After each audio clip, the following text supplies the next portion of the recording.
Tunachunguza tunachunguza mambo, tunachunguza tunachunguza kweli kweli. Sasa mwamba anataka kuchunguza mambo,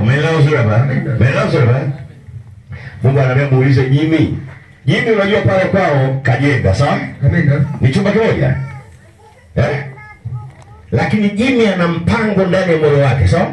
Yaani anatafuta kiwanja sehemu nyingine aje ili aonyeshe kwamba Mungu anaweza na yeye kwamba neema Mungu amempa. Aseme hapa. Ni kweli.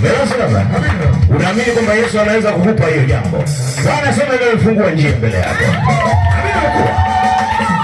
Amina imekuwa. Naona unaongozana na mama na jamii yenu mnaenda kununua kiwanja. Amina. Asema yao mkosi. Mama anataka kukupa hiyo leo. Amekupa. Na hakika imekuwa. Imekuwa.